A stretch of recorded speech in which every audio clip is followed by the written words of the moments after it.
তাকে এই শিক্ষার ব্যাপারে তার জন্মদিন পালন করার জন্য ভারতবর্ষের বিভিন্ন জায়গা থেকে ছাত্র সংস্থা এবং বিভিন্ন গুণীজনরা এবং বুদ্ধিজীবীরা গিয়ে ধরেছিলেন এবং বলেছিলেন যে আপনার এই জন্মদিন পালন করা হবে এই দিনটাতে। তিনি এমন একজন জ্ঞানী লোক ছিলেন যে তিনি মনে করলেন যে না, এইভাবে ওই জন্মদিন পালন করাটা আমি সমর্থন করি না। আপনারা যখন আমাকে স্মরণ করে কিছু করতে চাইছেন তাহলে আমার একটা কথা রাখতে হবে। তিনি বললেন যে এই দিনটাকে শিক্ষকদের সম্মানার্থে শিক্ষক দিবস হিসেবে, টিচার্স ডে হিসেবে আপনারা পালন করুন, তাতে আমার সম্মতি রয়েছে। সেই দিন থেকে এই দিনটাকে টিচার্স ডে হিসাবে পালন করা হয়ে থাকে। তো আজকে শুধু আমাদের স্কুলে নয়, প্রতিটা স্কুলে, প্রতিটা শিক্ষাকেন্দ্রে, প্রাইভেট হোক সরকারি হোক, সব জায়গাতেই এই দিনটিকে খুব সুন্দরভাবে পালন করা হয়ে থাকে টিচার্স ডে হিসাবে।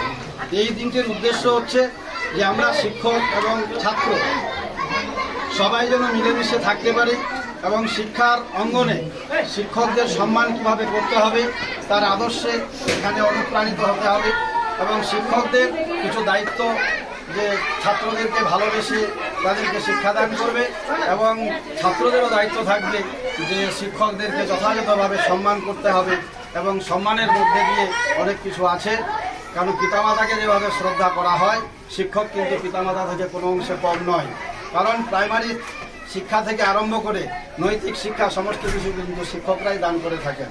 তাই এই দিনটিকে অত্যন্ত গুরুত্বপূর্ণ হিসেবে আমাদেরকে নিতে হবে।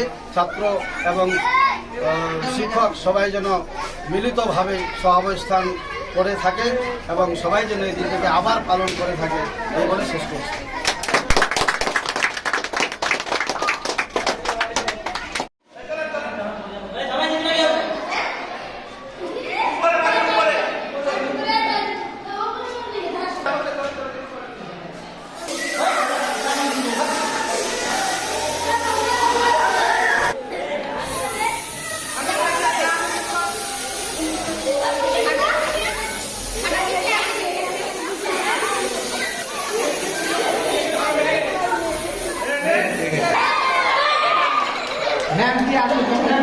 মারবে না স্যার,